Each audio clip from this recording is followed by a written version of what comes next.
ഒരു മാവ് കൃഷിയുടെ ഒരു കാര്യത്തെപ്പറ്റി പറയാൻ വേണ്ടിയാണ്. അപ്പോൾ ഇത് നമുക്കുള്ള ചന്ദ്രക്കാരൻ മാവാണ് ശരിക്കും. ഇത് 2015 വെച്ചാൽ ഒരു 10 വർഷമായി. നല്ല ഉഗ്രം മാങ്ങയാണ്. പുളി ഒട്ടുമില്ല, മധുരമുണ്ട്. പക്ഷേ അതിൻ്റെ ഫ്ലേവർ ചെറുതായിട്ടൊരു കോമാവിൻ്റെ ഇതാണ്. ഒത്തിരി പേർക്ക് ഇഷ്ടപ്പെടും. പക്ഷേ എനിക്ക് അതിനേക്കാളും നല്ലതായിട്ടൊക്കെ എനിക്ക് ഹിമാപസന്തൊക്കെ നല്ലതായിട്ട് തോന്നാറുണ്ട്. കാലാപ്പാടി അത് കഴിഞ്ഞ് നല്ലതായിട്ട് തോന്നാറുണ്ട്. അതിലുമൊക്കെ മാത്രമുള്ള വേറെ മാങ്ങ ഉണ്ടായിരുന്നു, കഴിച്ചിട്ടുണ്ട്. പക്ഷേ അതിൻ്റെ ഒന്നും പേര് എനിക്കറിയത്തില്ല നമ്മൾ. അപ്പോൾ ഇത് പറയുമ്പോൾ ഈ മാവ് കൃഷിക്ക് മെയിനായിട്ട് നമ്മൾ ചെയ്യേണ്ടത് കണ്ടമാനം വളമിട്ട് വെച്ച് കഴിഞ്ഞാൽ പിന്നെ മാവ് സംഭവം അത് പൂക്കാനുള്ള സാധ്യത വലിയ കുറവാണ്. പിന്നെ അത് കാട്ടാറൊക്കെ ഇടണം. അപ്പോൾ അതുകൊണ്ട് ആദ്യം തന്നെ കണ്ടമാനം വളമിട്ട് എന്ന് വെച്ചാൽ മറ്റേ വളവും വേപ്പും പിണ്ണാക്കും അതെല്ലാം ഇട്ട് നശിപ്പിക്കരുത്. അപ്പോൾ ഇനിയിപ്പോൾ വേറൊരു കാര്യം, ഇത് പൂത്ത് കഴിഞ്ഞാൽ എന്നാ ചെയ്യണമെന്ന് ചോദിച്ചാൽ, ഇതിപ്പം നമുക്കറിയാം, ഇതിപ്പോൾ എല്ലായിടത്തും ഉണ്ടാകുന്നൊരു പ്രശ്നമാണ്. ഈ പൂ ഇതുപോലെ കരിഞ്ഞു പോവുകയാണ്. അപ്പോൾ ഇതിന് ഞാൻ എൻ്റെ ഒരു അറിവ് വെച്ച് പറഞ്ഞാൽ ഇതിന് ചെയ്യേണ്ടതെന്ന് പറഞ്ഞാൽ വെർട്ടിസീലിയമാണ്. വെർട്ടിസീലിയം ശർക്കരയ്ക്കകത്ത് അടിക്കുക എന്നുള്ളതാണ് ഒന്ന്. അപ്പോൾ അതുകൊണ്ട് വലിയ കാര്യമൊന്നുമില്ല. ഇത് ഈ പ്രാണിയുടെ പുറത്ത് കയറി ഇത് ചാകാനായിട്ട് കുറേ സമയമൊക്കെ എടുക്കും. അതുകൊണ്ട് വെർട്ടിസീലിയം അത്ര എഫക്റ്റീവ് അല്ല.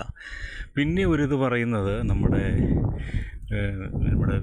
മറ്റേ വേപ്പെണ്ണയൊക്കെ തളിക്കുക എന്നുള്ളൂ. അതുകൊണ്ട് കാര്യമൊന്നുമില്ല. അതൊരു കുറച്ച് കഴിയുമ്പോഴത്തേനും അതിൻ്റെ ഇത് പോകും, അത് പിന്നെ ആക്രമിക്കും. അപ്പോൾ ഇതിന് ഏറ്റവും പ്രധാനമായിട്ട് ചെയ്യേണ്ട മാലാത്തിയോൺ എന്ന് പറയുന്ന സാധനം 2 ml 1 ലിറ്ററില്ല. ശർക്കരയൊന്നും വേണ്ട. അതിൻ്റെ കൂടെ ഒരു 2 സ്പൂൺ പഞ്ചസാരയും കൂടി ഇട്ട് അടിച്ച് കഴിഞ്ഞാൽ ഇത് മുഴുവൻ ഇതായിട്ട് കായായിട്ട് വരും. അല്ലെങ്കിൽ അതുകൊണ്ട് ഇതെല്ലാം കായായി. ഇതിപ്പോൾ ഞാൻ അടിച്ചാണ്, ഇന്നലെ അടിച്ചാണ്. അത് വെട്ടുസീലി അടിച്ചിട്ട് അതിന് ചെറിയ എഫക്റ്റേ ഉള്ളൂ. മാലത്തൂൻ അടിച്ചു കഴിഞ്ഞാൽ ഒരു കുഴപ്പമില്ല. വെട്ടുസീലിയൊക്കെ ഇതിൻ്റെ ശല്യം ഇല്ലാത്തടത്തേ നടക്കത്തുള്ളൂ സ്റ്റാർട്ടിങ്ങിൽ. ഇവിടെ എന്ന് പറഞ്ഞാൽ കുറേ വർഷമായിട്ട് ഒറ്റ ഒരെണ്ണം കായായിട്ട് വരത്തില്ല. അതുകൊണ്ട് നമുക്ക് കിട്ടത്തില്ല. അപ്പോൾ ഇത് അടിച്ച് കഴിഞ്ഞപ്പോഴത്തേനും അത് എഫക്റ്റീവായി. ഇതിപ്പോൾ മുകളിലെല്ലാം ആയിട്ടുണ്ട്. ഇനി വേറെ ചില ബെയറിൻ്റെ പല പ്രോഡക്റ്റ്സ് ഉണ്ട്, പ്ലാനോഫിക്സ്. അപ്പോൾ അതുപോലെ എന്തെങ്കിലും ഇട്ട് കഴിഞ്ഞാൽ മുഴുവൻ കായായിട്ട് വരും. പിന്നെ വേറൊരു കാര്യം, ഇതിന് നനയ്ക്കണം. ഇനിയിപ്പം പൂ ഉണ്ടായി കഴിഞ്ഞാൽ നനയ്ക്കണം. അത് കഴിഞ്ഞ് രണ്ടാമതൊരു കാര്യം, ഇതിന് മറ്റേ ഹോർമോൺ കെണി നമ്മൾ തൂക്കണം.